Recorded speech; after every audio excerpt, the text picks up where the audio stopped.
우리가 이제 오늘 연이어서 묵상되는 우리 지난 주일부터 역대기서가 시작됐잖아요. 오늘 역대기 11장까지 왔어요. 자, 9장까지 족보가 이어졌어요. 여러분 지난 금요일까지 족보 때문에 고난당하신 줄 압니다. 여러분 그러나 잘 통과하셨어요. 역대기 보면서 역대기가 이런 말씀이었구나. 이번에 아는 사람들도 적지 않았을 거예요. 자, 오늘이 11장인데 누가 등장하죠? 다윗이 등장. 이게 다윗 왕이 등장하면서 기준을 잡는 거예요. 그래서 다윗의 계보가 제일 중요한 부분이 오늘 말씀부터 이어지는 거예요. 그런데 어제 말씀이 뭐였죠? 사울이 죽어요. 다윗 왕 전에 있었던 이 부분은 우리에게 진명교사와 반면교사를 보여주는 거예요. 즉 인생에는 사울의 길이 있고 다윗의 길이 있다는 거예요. 포로에서 돌아온 사람에게 역대기를 통해서 너희 정체성이 무엇이냐를 보여주는 거예요. 너희가 과거에는 사울의 길을 걸어갔지만 너희는 사울의 자손이 아니다. 너희는 다윗의 자손이다. 너희는 하나님의 아들들이다. 너희는 구원받은 백성이다. 아멘 할 때까지 너희는 하나님의 자녀다. 이거를 얘기하는 거예요. 그럴 때마다 이 사람들이 아멘 걸 받아들이면서 다시 읽는 것이 역대기란 말이에요. 영적인 정체성을 보여주는 거예요. 자, 그런데 왜 다윗 왕 앞에 미리 사울 왕의 죽음을 보여줬냐면 이거는 굉장히 영적으로 중요한 뜻을 가지고 있어요. 사울이, 내 안에 사울이 죽어야 다윗이 왕이 되는 거예요. 내 안에 사울이 있는 한은 거기다 사봤자 그냥 지뢰밭에다가 집을 세우는 것과 똑같아요. 그러니까 영적으로 내 안에 있는 사울이 누구냔 말이에요. 사울 왕이 죽을 때 비로소 다윗이 왕이 된다는 것을 보여줘요. 자, 그러면 역대기에 우리가 중요한 단어가 뭐였죠? 하나님의 주권과 계획, 또 하나님의 선택과 유기라고 하는 단어들이 계속해서 중요한 흐름을 가지고 있어요. 그러면 여러분 중에 어떤 분은 그럼 목사님 그럼 우리가 할 것은 아무도 없나요? 예배만 드리면 되는 건가요? 우리가 살아가야 되잖아요. 여러분 이 말은 그 말이 아니에요. 하나님의 주권과 계획이 있고 하나님의 선택과 유기가 반복되지만 중요한 흐름이 있지만 그 안에서 내가 할 수 없는 게 아니에요. 그 중에서 가장 중요한 게 뭐냐면 물론 구원은 100% 하나님의 은혜로 입는 거예요. 우리가 의롭게 되는 것은 주님의 은혜예요. 그런데 그 가운데 내가 하나님의 은혜 받은 것을 깨닫는 거예요. 깨닫는 거. 근데 이걸 뭐라고 하냐면 깨어있음이란 단어를 쓰는 거예요. 청지기는 무엇을 해서 칭찬받는 게 아니에요. 청지기는 깨어있을 때 올바르게 종이 되는 거예요. 아멘. 여러분 주인의 말을 깨닫지 못하고 주인의 말에 깨어있지 못하면 청지기가 월권을 하는 거예요. 자기가 나중에 주인 되는 거예요. 여러분 이런 교회와 이런 신앙생활하는 사람들이 은근히 많아요. 자기가 주인이라고 생각하는 거예요. 그렇지 않아요. 선한 청지기는 주님이 주인이신 거예요. 그게 전제되려면 깨어있는 거예요. 주님의 기쁨이 되고 싶어하는 거예요. 그래서 이제는 옛날에는 그냥 사울의 길이 좋아도 보였는데 이제는 관심이 없는 거예요. 왜냐하면 여러분들이 하나님의 자녀이기 때문인 줄 믿습니다. 자녀가 되니까 별로 관심, 옛날에 술 먹고 뭐 이거 하는 거 그게 재미있어 보였는데 어느 날 은혜를 경험하고 나니까 재미가 없어요. 사울의 길이 재미가 없는 거예요. 여러분 그렇죠? 네, 이쪽만. 여러분 어떠세요? 지금도 사울의 길에서 헤매고 있으세요? 그게 재미있으세요? 아니에요. 이제 우리가 알게 된 거예요. 그래서 오늘 이 말씀을 통해서 우리는 깨어있다는 것이 주님의 기쁨이 되는 게 뭔가 늘 거기 관심이 있는 거예요. 나는 주님을 늘 묵상하고 주님을 늘 바라보고 주님을 기뻐하고 있는가? 이게 오늘 역대기를 통해서 나는 사울의 길인가? 나는 다윗의 길인가를 우리에게 말씀을 통해서 계속 보여주겠는 것입니다. 그래서 우리는 다윗 왕의 말씀을 읽기 전에 어제 말씀을 조금 더 보셔야 돼요. 자, 어제 10장 13절에서 사울이 죽어요. 자, 그 말씀 한번 보면서 같이 다윗으로 넘어가 볼게요. 시작. 사울이 죽은 것은 여호와께 범죄하였기 때문이라. 사울이 주님을 배신하였기 때문에 이렇게 죽었다. 자, 이 가로는 세 번역이에요. 그래도 원어에 좀 가깝게 현대말로 쓴 건데 사울이 죽은 이유는 여호와께 범죄했기 때문이다. 하나님은 사울이 당신을 배신해서, 이 말씀의 정확한 원어는 뭐냐면 배신의 말은 언약을 깼다는 거예요. 여러분 약속이잖아요. 구약이 오래된 언약, 신약이 새로운 언약. 이 말씀대로 사울은 왕이 된 거예요. 자기가 왕이 된 게 아니야. 하나님이 그를 기름 부어서 세운 거예요. 그게 언약하신 거예요. 근데 이것을 깬 거예요, 사울이. 그래서 하나님이 그를 표본을 삼을 수밖에 없었던 거예요. 그를 반면교사로 삼을 수밖에 없었음을 보여주는 거죠. 자, 그런 가운데 그 다음 구절은 뭐라고 나오죠? 봐보세요. 자, 그가 어떻게 언약을 깼냐 하면 여호와의 말씀을 지키지 아니하고 무시하고, 하나님이 언약을 했는데 무시한 거예요. 여러분, 사람끼리도 동등한데도 이 사람이 나를 무시하면은 그게 제일 기분 나빠요. 사람끼리도. 그런데 여러분, 사울은 하나님의 언약을 무시했대요. 그 말씀을 모르는 거예요. 사울은 하나님을 모르는 사람이 아니에요. 근데 그는 하나님 말씀을 읽지 않아요. 관심도 없어요. 이 말씀이 뭔지 늘 어렵다고만 생각해요. 그러니까 뭐지? 이거를 성경은 무시한다고 하는 거예요. 나를 무시하는 거는요, 하나님이 없다고 하는 게 아니래요. 하나님 말씀을 모르는 거예요. 안 읽는 거예요. 묵상하지도 않는 거예요. 만으로 여기는 거예요. 그래서 첫 번째가 그는 여호와의 말씀을 지키지 아니하였고, 그 다음에 또 보시죠. 결국 이 최종적으로 어디를 가냐? 또 신접한 자에게 가르치기를 청하고, 이 말씀의 원어는 오히려 점장이와 상의하며 점쟁이의 지도를 받았다라는 거예요. 세 번역이에요. 여러분, 사울의 마지막이 어떤지를 우리는 비참한 것을 역사를 통해 보게 돼요. 그는 하나님의 인도를 받지 않은 거예요. 오히려 점쟁이하고 상의하고 점쟁이를 찾아가서 결국 하나님은 이 가증히 여기는 이것을 사울이 왕이 됐는데도 하는 거예요. 그래서 결국은 그를 죽이고, 그의 자녀들도 얼마나 악했는지 세 아들을 동시에 다 죽여요. 전쟁터에서 다 죽이잖아요. 그리고 그 나라를 이새에 다윗에게 넘겨주니라, 이 말씀으로 사울에 대한 말씀이 끝나요. 근데 좀 더 사울의 말씀 보면은 이런 이유를 사무엘하 13장에, 사무엘상 13장에 보면은 첫 번째, 이 사건이 발단이 돼요. 제사장 사무엘이 예배를 인도해야 되는데 늦는 거예요. 그러자 사울이 조급해졌어요. 사울은 제사장이 아니에요. 근데 그가 스스로 왕이라고 생각하면 모든 걸 할 수 있다고 생각한 거예요. 그래서 어떻게 하죠? 자기가 번제를 드려요. 제사를 드려요. 그로 인해서 결국은 얼마나 어려움을 당해요. 그 모든 시작이 어디서 왔냐면 예배에 실패해서 왔다는 거예요. 이건 너무도 중요한 우리에게 던지는 인사이트예요. 여러분, 우리는 어떤 환경 때문에, 사건 때문에, 그 사람 때문에 어려움이 왔다고 생각하지만 사울의 인생을 통해 배우는 거예요. 그 앞에는 뭐가 있었죠? 도미노의 첫 번째는 예배의 실패가 있었다는 거예요. 첫 번째 돌이 예배의 돌이었어. 이걸 사울은 무시했던 거예요. 결국 예배의 실패는 사울의 인생을 점점 나락으로 이끌어 가게 되죠. 여러분, 예배는 너무너무 소중한 거예요. 오늘 여러분들이 예배에 올 때 어떤 마음으로 왔을지 모르지만 정말 예배를 드리면서 하나님 앞에 드리고자 하는 사람은 마음도 다를 거예요. 여러분, 예배를 통해 주시는 지혜가 임하기를 축복합니다. 왜 여러분들이 말씀을 적으세요? 그 단어가요, 우리의 삶을 끌고 간다니까요. 단어가. 저는 자다가도 벌떡 일어날 때가 많아요. 그 단어를 적어요. 적지 않으면 잊어버려요. 그 단어가 제 삶과 목회를 끌고 가요. 길을 걷다가도 단어가 떠오르거나 문장이 떠오르면 적어요. 대부분 인사이트를 가진 사람의 공통점일 거예요. 왜 그러죠? 하나님이 우리에게 주시는 언어, 주시는 메시지가 있구나. 저는 이것이 집약된 것이 예배라고 믿습니다. 오늘도 하나님이 여러분에게 말씀하시는 거예요. 그 말씀을 통해서 여러분들이 지혜를 얻고 전략을 얻으시고 싸워 승리하시기를 축복합니다. 15장에 또 하나의 사건이 시작돼요. 아말렉과의 전쟁이에요. 그때 하나님이 아말렉은 다 진멸하라고 했어요. 이건 다 하나님이 잔인한 게 아니에요. 죄에 대해서는 다 진멸해야 된다, 이 부분을 얘기했어요. 근데 사울이 똑똑하거든요. 생각하니까 이게 이해가 안 되는 거예요. 자기 생각을 왜 진멸해? 좋은 거 놔뒀다가 쓰면 되는데, 이거 다 인마에 포켓하면 되는데. 그래서 아말렉의 아말렉 왕의 아각을 살려줘요.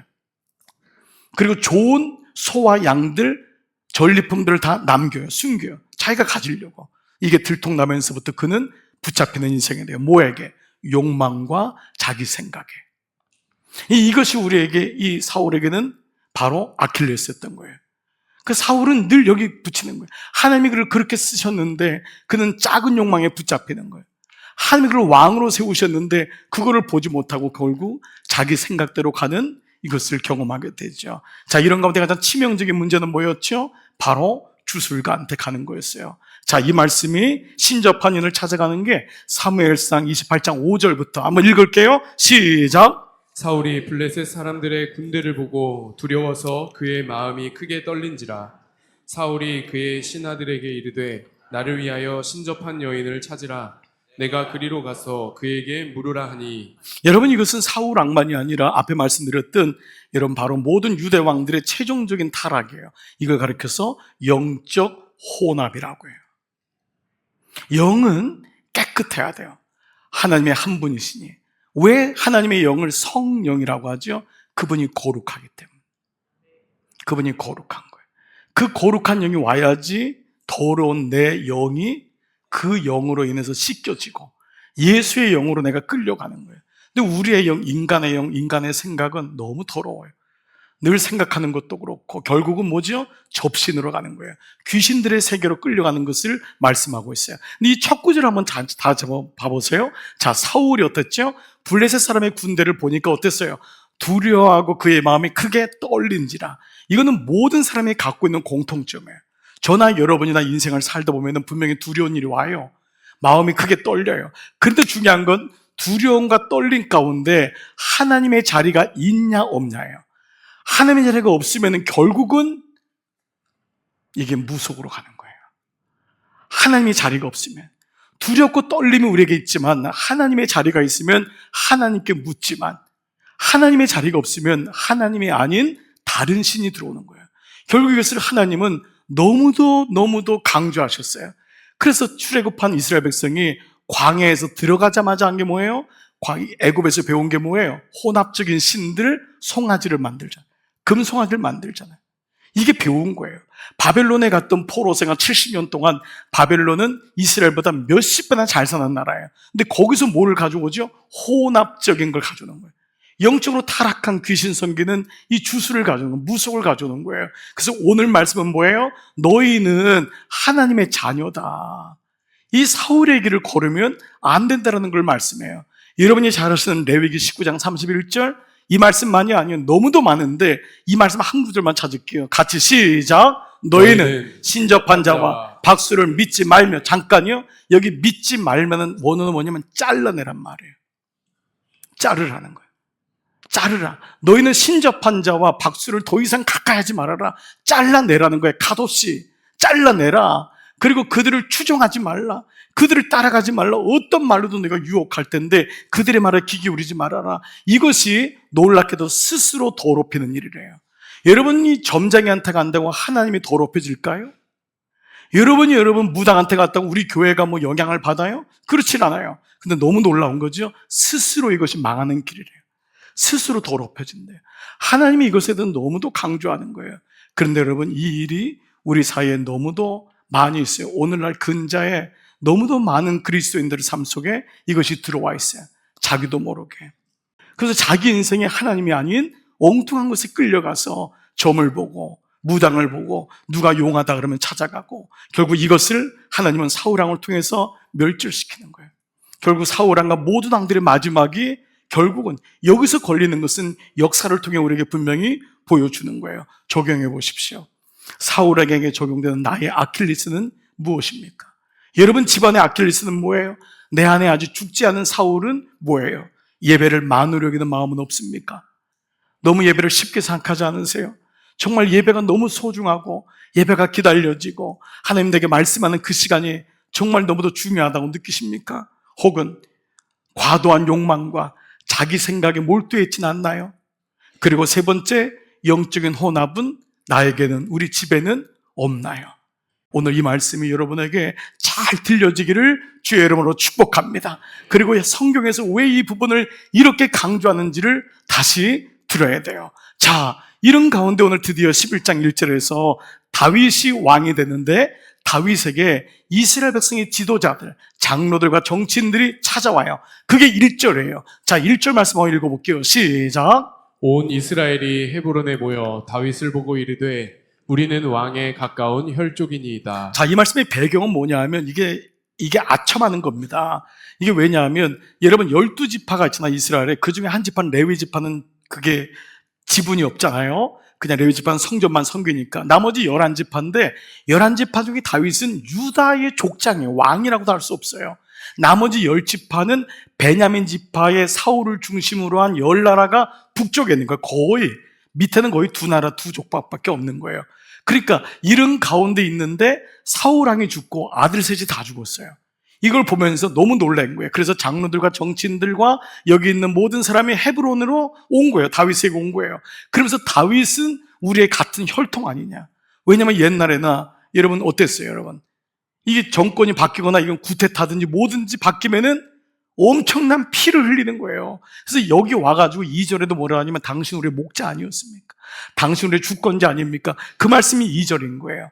그래서 3절이 이해가 돼요. 3절 보세요. 이에 이스라엘 모든 장로가 헤브론에 있는 왕에게로 나아가니 헤브론에서 놀랍게 다윗이 그들과 여호와 앞에 언약을 맺어요. 다윗은 죽이질 않아요. 다윗은 죽이지 않아요. 다윗은 오히려 그들을 나의 백성이라고 삼는 거예요. 당연하죠. 같은 혈족이니까. 그를 언약을 맺으면서 어떻게 하죠? 자, 그 다음 구절이 뭐예요? 여호와 앞에 언약을 맺고 그들이 다윗에게 기름을 부어요. 왕으로서 이스라엘 왕으로 삼으니 여호와께서 사무엘을 통하여 전하신 말씀대로 되었더라. 다윗은 이걸 보여주고 싶은 거예요. 하나님 말씀대로 이루어졌습니다. 저는 사사로운 복수나 이런 거 마음이 없습니다. 이제 우리가 하나가 되었습니다. 이게 다윗의 길과 사울의 길이 다른 거였잖아요. 자, 이제 이런 가운데 4절에 다윗이 수도를 정해요. 바로 지금의 예루살렘. 그게 옛날 이름으로 여부스예요. 여러분에게 미리 질문할게요. 왜 다윗은 사울이 이미 있었던 베냐민 지파에는 기브아가 있어요. 거기가 수도예요. 그리고 다윗은 헤브론에 있었어요. 유다에. 그런데 그 둘이 아닌 이 여부스. 자, 다윗이 온 이스라엘과 더불어 예루살렘 곧 여부스에 이르니 여부스 땅의 주민들이 거기에 거주했던 거예요. 이 말은 가나안 땅 들어갔을 때도 정복하지 못한 원주민들이 이미 있었던 우리 땅이 아닌데 이 땅을 수도로 정해요. 자, 여기는 아주 하나님이 주신 놀라운 신의 한 수가 있어요. 다윗이 제일 먼저 한 게 수도를 여부스, 그 예루살렘으로 옮겨요. 그게 다윗성이 된다고요? 이걸로 옮긴 건 정말 신의 한 수였어요. 이걸 통해서 베냐민 지파는 너무 억울하잖아요. 사울 왕이 죽으면서 왕족이었는데, 그러니까 베냐민 사람들이 너무 애통하는 거예요. 그리고 북이스라엘의 10나라들도 뭐야? 다윗은 저 목동이었는데 저거 아무것도 아닌데 왕이야? 이런 마음이 있잖아요. 자, 이걸 지도로 한번 볼게요. 자, 지도를 보시면은요, 밑에 유다의 헤브론에 다윗이 있었던 거예요. 여기가 유다 지파, 요거밖에 없는 거예요. 자, 그런데 베냐민 지파가 공교롭게 사울 왕의 지파가 바로 위에 있는데 거기에 뭐가 있죠?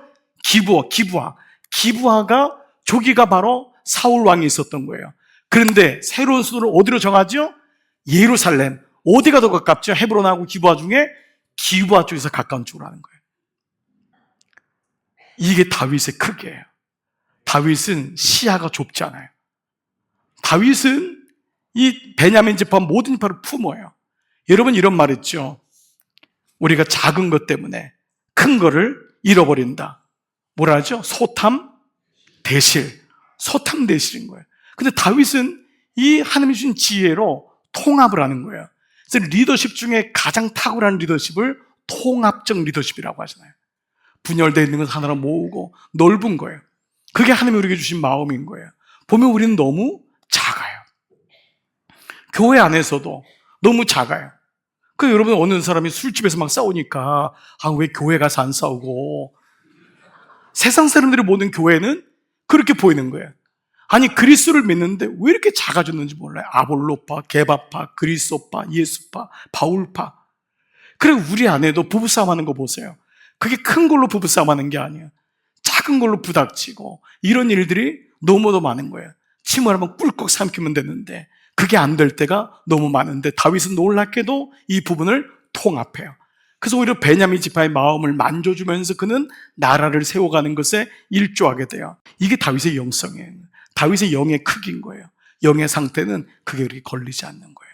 우리가 언제 작은 것에 걸리죠? 내가 작아질 때. 내 영이 작아지고 수준이 낮아지면은 늘 밑에 걸리는 거예요. 나라도 마찬가지고 백성도 마찬가지고 우리가 신앙으로 이렇게 가는 이유가 뭐예요? 넓게 보는 거예요. 멀리 보는 거예요. 여러분 이 은혜가 있기를 축복합니다. 그래요. 바로 이런 은혜를 있는 거예요. 마침내 다윗은 여부스를 정복해요. 5절 보세요. 다 같이 시작. 여부스 원주민이 다윗에게 이르기를 내가 이리로 들어오지 못하리라 하나 다윗이 시온 산성을 빼앗았으니 이는 다윗성이더라. 그러니까 시온 산성이라는 말이 예루살렘이에요. 이걸 빼앗았다는 건 정복한 거예요. 그런데 여부스 원주민이 뭐래요? 다윗에게 이르기를 내가 이리로 들어오지 못하리라. 우리는 점령당한 적이 한 번도 없다는 거예요. 가나안 땅에 들어갔을 때 그가 가증한 7족속 중에 하나가 여부스예요. 근데 여수아도 점령하지 못한 채로 남겨둔 거예요. 근데 하나님이 오히려 이 기회를 통해서 여부스를 멸절시켜요. 여부스성을 점령하게 하고 이 성을 다윗성이라고, 예루살렘이 바로 오늘 이것이 되는 거예요. 보십시오. 오히려 여러분 더 좋은 일이 일어나는 거예요. 하나님으로 이끌어가는 거예요. 그리고 여러분 스스로도 한번 봐보세요. 어떤 일을 하나를 극복했을 때 어렵게 보이는 여부스 같은 성이 있는 거예요. 근데 그것을 한번 극복했을 때 그로 인해서 우리의 영적인 단단함이 얼마나 근육이 붙습니까? 믿음도 마찬가지예요. 여러분 오늘 이 다윗을 통해서 우리에게 보여주시는 질문들이 많은 거예요. 말씀을 마무리할게요. 그 결과가 뭐냐? 9절에 보니까 만군의 여호와께서 함께 계시니, 이 구절이 제일 앞에 나와요. 다윗이 승했던 이유는 뭐냐면 만군의 여호와께서 함께 하시니, 사울의 길은 만군의 여호와를 무시하니. 하나님이 없는 인생과 하나님이 있는 인생은 달라요. 처음엔 비슷한 것 같아요. 아니, 하나님이 없는 인생이 더 잘 나가는 것처럼 보일 때도 있어요. 그러나 오늘 역대기를 통해 보여주는 것은 만군의 여호와께서 함께 계시니. 그런데 그 말씀에 후렴에 뭐라고 했죠? 다윗이 점점 강성하여지니라. 이 말씀 물론 영어 속에 powerful이라는 단어를 쓰고 있어요. 근데 이 말씀은 그런 의미만 있는 게 아니에요. 하나님이 함께 하시니 부자가 되었다. 하나님이 함께 하시니 만사 형통하였다. 이 의미만은 아니에요. 여러분 이 의미를 가장 잘 번역한 게 유진 피터슨의 메시지 성경이에요. 뭐라고 나왔냐면 이렇게 나와 있어요. 다윗의 걸음이, 그래서 영어로도 stride, 다윗의 걸음이 더 커지고 다윗의 보폭이, 그의 지경이 넓어진 거예요. 그리고 그의 품이 embrace, 사람을 품는 품이 더 넓어졌다. 하나님이 주시는 은혜인 거예요. 여러분이 구체적으로 이 은혜가 우리 삶에 적용되는 거예요. 우리의 삶의 지경이 넓어지고 보는 눈이 달라지는 거예요. 자녀를 보는 눈이 달라지는 거예요. 지금 보이는 것 없고 잡히는 것 없을지라도 너는 하나님의 자녀야. 너는 믿음의 계보를 이을 사람이야. 너는 축복의 통로야. 아멘 할 때까지 너는 하나님의, 아멘. 그 말씀이 내 말씀에 들어오는 거예요. 사랑하는 여러분 혹시 듣지 못하는 게 있습니까? 주님이 그렇게 말씀하는데 아직까지 고집부리고 아직까지 내가 전부인 줄 알고 내가 주인 줄 알고, 아닙니다. 하나님의 그 길로 가는 것이 가장 복된 인생인 줄 믿습니다. 오늘 역대기 말씀을 여러분 이번 한 주간도 묵상할 거예요.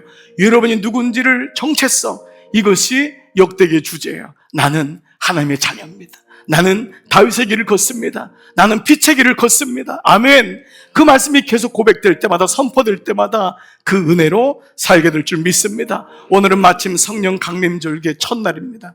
성령 강림절기는 내 영으로 사는 것이 아니라 내 영에 하나님의 영이 부어지는 시간이 성령 강림절. 그래서 성령이 없이는 살 수가 없는 거예요. 여러분 이번 한 주간도 정말 내 영이 깨어서 아멘으로 화답하며 승리하는 여러분 모두 되시기를 주의 이름으로 축복합니다. 아멘.